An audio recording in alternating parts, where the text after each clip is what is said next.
Oh yeah, oh yeah. The Sound of Music! The Sound of Music! Okay, it's actually the greatest movie of all time, and I mean it this time. Yeah. Or how about this? Maybe you jump off this cliff, and I spin around over there and sing Sound of Music. The Lord of the Rings is the best fictional books ever written, but the movies aren't better than The Sound of Music. Interstellar might be the greatest visually, but The Sound of Music has a more compelling story. Gone with the Wind is the most popular movie ever, but The Sound of Music has more likable characters. The Sound of Music is a 10 out of 10 in every possible criteria. Superb acting, emotional plotline, engaging historical significance, a righteous moral stance, and masterful music. Or we could just go home and watch Sound of Music. The Sound of Music starts us off by introducing us to our protagonist, Maria. We learn immediately that Maria isn't some flawless character. She's always late for everything. And would probably today be diagnosed with made-up disease ADHD. She literally ran off into the hills.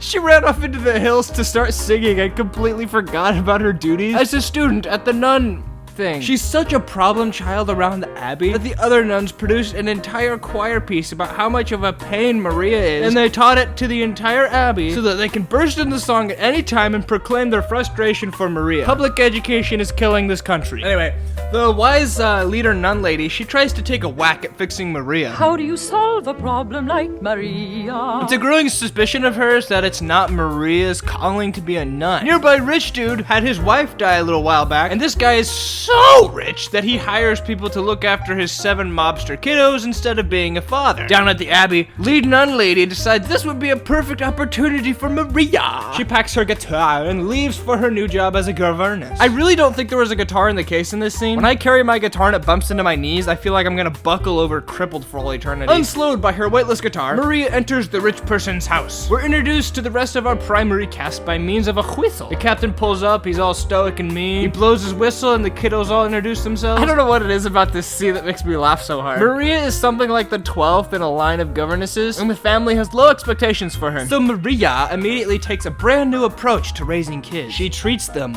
like kids and acts like a mother. Yeah. We get this sub-storyline about the oldest daughter crushing on the male boy. When I watched this as a kid, I thought they were so grown up and mature to be doing like dating and stuff. 16 and 17, so old. And now I watch it again and I just feel so old. Initially, it seems like a pointless high school romance, which is added for obligatory reasons. But this relationship between the daughter and the male dude actually they take significant relevance everywhere throughout the story. The male guy ends up joining the Nazis and threatens to kill the oboe later on. And the daughter's secret dancing builds a relationship between her and Maria when Maria busts her for tripping. Anyway, no one cares about the stupid high schoolers. Maria's just chilling, doing her bedtime prayers, and like any mother, somehow is capable of perceiving reality, of which her senses clearly are incapable of rendering an image, when she sees the daughter running through the room behind her. But she keeps her dark secret, and the daughter respects Maria. I'm Liesel. I'm 16 years old and I don't need a governess. Oh, word? As opposed to earlier when she thought she was all tough and didn't need a governess. Then the little girls pull up because they're all scared of the thunder, as one does. Then the boys pull up because they were checking in on their sisters, but they're tripping. They were scared too. Next, we literally get one of the most iconic songs of all time. I totally forgot this song came from this movie. In this scene alone, we see a masterclass performance of quality film production. Julie Andrews absolutely tearing up the mic. Whatever hippie wrote this song knew exactly what they were doing. This song might even be more catchy than Let It Go. Just makes you want to be a kid again. Then the dad comes in and he ruins everything. When the dog But don't worry, he loosens up as the movie goes along. Next day, Maria takes the little ones up to the mountains for another one of the most iconic tunes of all time. These sets and backgrounds are just mind-blowing. Reminds me that I need to go outside like every other day if possible. Then the plot thickens when Maria learns why the kiddos were awful to the previous governesses. There's no such thing as a bad child. They don't terrorize people for the fun of it. They do it because they think there's no other way that they can get their father's attention. I was looking like a grandma trying to look at her bank account after a call center in India just scammed her out of her life savings, staring at Julie Andrews' hand in this scene. I think she can actually play guitar. What can't she do? This movie leaves no stone unturned. Captain Dad returns from wherever he was. He's brought laughing at my own script. He's brought his ugly girlfriend and some random guy who no one knows why he's there. And the girlfriend is just the worst. The kids pull up like Vikings on a boat, Dressed up in nothing but some old drapes. and the captain ruins it all, as one does. Then he starts lecturing Maria like he knows better. Maria understands that she's just a governess, and his authority is above hers. Said, I don't want to hear any more from you about my I children. know you don't, but you've got to. But she tells the captain the truth, which he badly needs to hear, despite how much of a punk he was being. Further from you about my I'm children. not finished yet, Oh, Captain. yes, you are, Captain.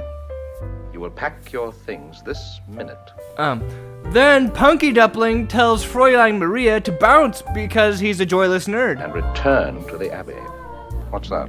It's singing. Yes, I realize it's singing, but who? He re-enters the home to hear his children singing, something he had not heard presumably since his wife died, and he banned music in the home, so he would not have to remember those painful memories. In this powerful scene, we finally get a turning point in the captain's character. He realizes that Maria brought something out of his children that he had suppressed. He joins them in the musical performance and changes his mind, allowing Maria to remain their governess. The captain allows himself to love again, and the children have finally found out how to reach their father. The story continues with a dope puppet show.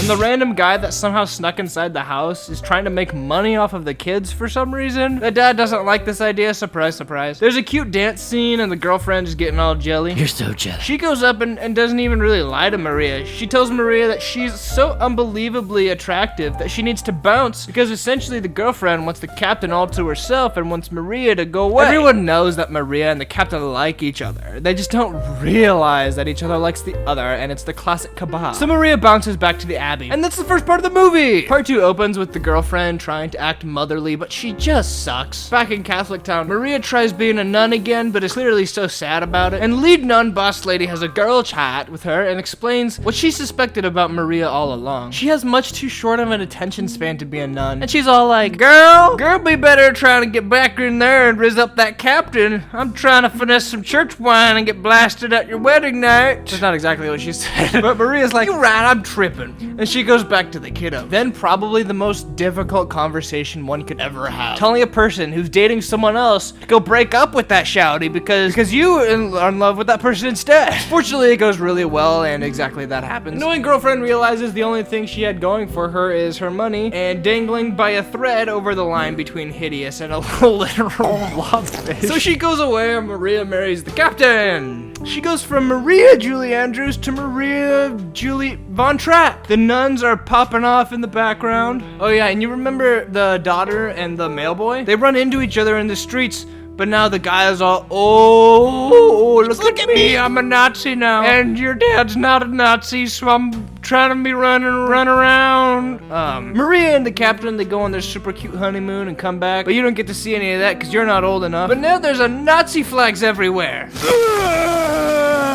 Captain takes down the flag like a boss, but gets a telegram saying Hitler wants him to go join the Nazi army or something gross. But Captain is a Giga Chad and he ain't trying to do no Nazi business. You remember that creepy guy who wanted in the house? He ends up getting his way and he got the kids to perform and make him some money. And right after the concert, the family bounces to try and escape Austria so that they don't have to serve no ugly Nazis. And yes, that prepubescent high school romance drama from Act 1, they bring that back when you least expect it. The Von Trapp family is about to make their escape when the male boy spots them. Maria gets the kiddos out of there, but Captain goes to face the punk. And in my mind, I'm hearing,